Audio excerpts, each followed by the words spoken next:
Report on Roads and Canals, capitals, and comprehensive schemes he had worked out with Jefferson for a federally aided transportation system to cover the nation, connecting the eastern rivers with the Mississippi Basin.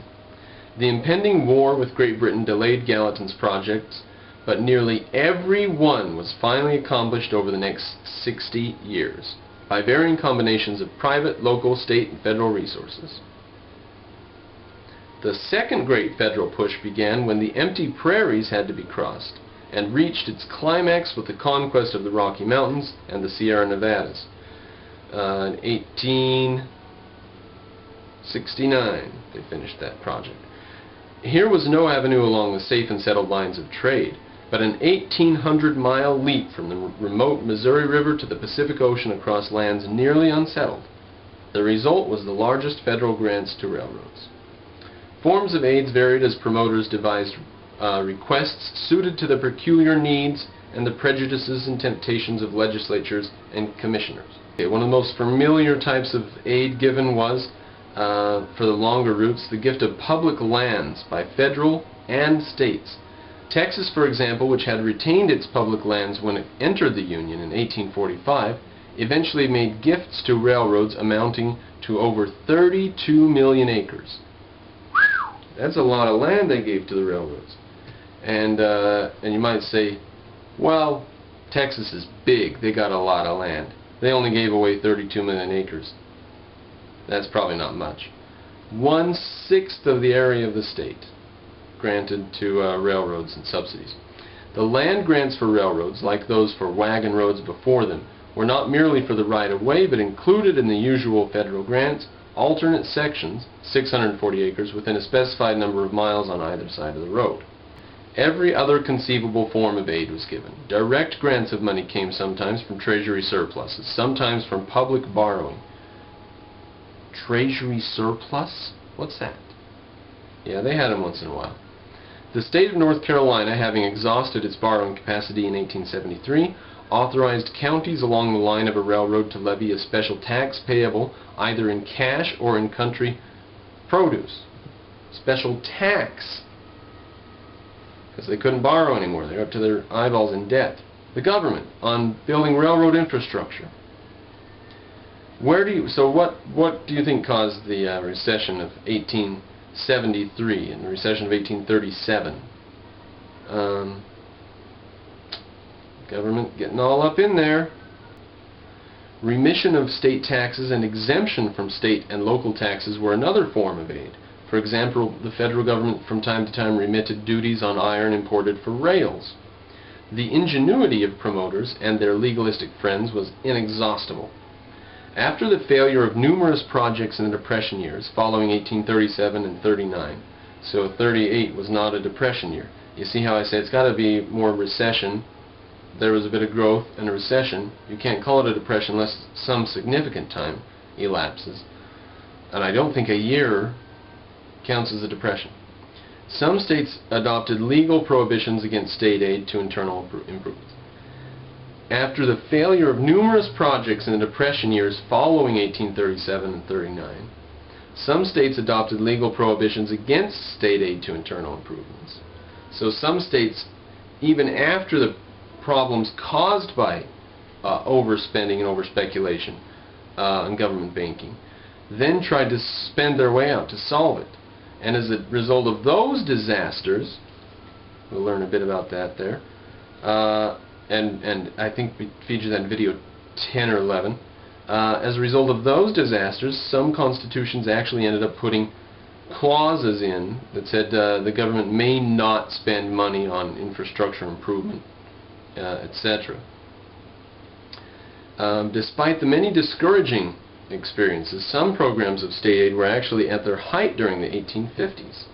But by 1861, clauses against state aid were common in state constitutions. We were learning our lesson. One important effect of this was to pass more responsibility for aid down to local government.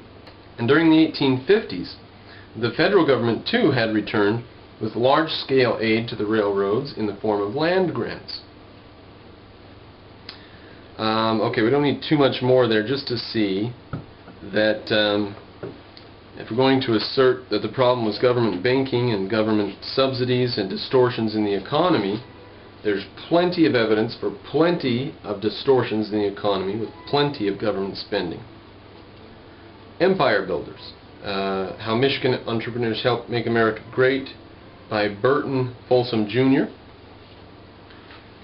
We go here to page 37, or pardon me, page 45, discussing the Panic of 1837.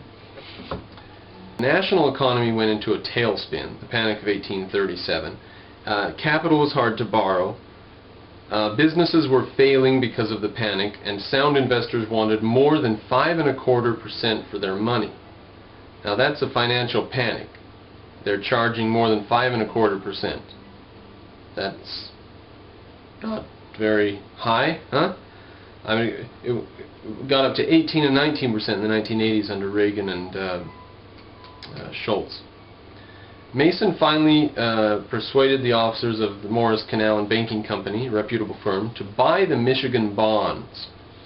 They promised to pay him the $5 million in regular $250,000 installments over several years. So Mason, the governor of Michigan, is trying to get some internal improvements in Michigan. They've got a canal they want to do, and they want to do some railroads. So they got $5 million borrowed to them in regular installations of $250,000 over several years. Mason gave them the bonds and went back to Michigan with their promise. The Morris Company then turned most of the bonds over to the Pennsylvania Bank of the United States, because that's hot potato.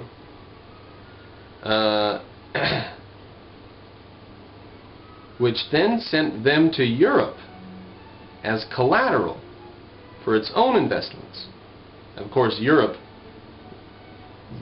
gobbling up any sort of investment opportunity over there, starving to death in a slave society still in the early 1800s and mid 1800s, would invest in America readily, and we sell them worthless government bonds that then go belly up. It's almost criminal. Within 3 years, both the Morris Company and the Pennsylvania Bank went broke, which left Michigan with a $5 million debt scattered among European investors. An even greater disaster was the projects Michigan built. Right? The finance was a problem, but what about the stuff they built with it? First was a canal that was to begin in Clinton, near Detroit, and move 260 miles west to Kalamazoo. This Clinton-Kalamazoo canal began with high hopes and much fanfare. Governor Mason broke ground in Mount Clemens in 1838 to celebrate the digging of the canal. Bands, parades, speeches, 13-gun salute. One thing they did all wrong was to make the canal only 20 feet wide and 4 feet deep, too shallow for heavy freight and too narrow for easy passing. After 7 years and only 16 miles of digging, the ledger for the unfinished canal read, expenses, $350,000, toll receipts, $90.32. With funding scarce, the board decided sometime around 1843 to cut its losses and abandon the canal and focus on the two railroads. When construction of the canal stopped, some workers went unpaid, and they stole materials from the 3 locks on the canal. Soon even the completed parts of the canal were ruined. The two railroads also had problems. The Michigan Central was to go from Detroit west through Ann Arbor, Jackson, and Kalamazoo onto St. Joseph on Lake Michigan. Boats at St. Joseph could then take freight or passengers to and from Chicago. The route went through prosperous wheat farms in the state's larger cities, but poor construction and management of the road drained most of its profits each year. Because it was built, you know how they get, you get $170,000 or you get $17,000 per mile to build. Now if you can lay track for $12,000 a mile, you know, where the regular cost is $16,000 a mile, so you're getting a $1,000 subsidy.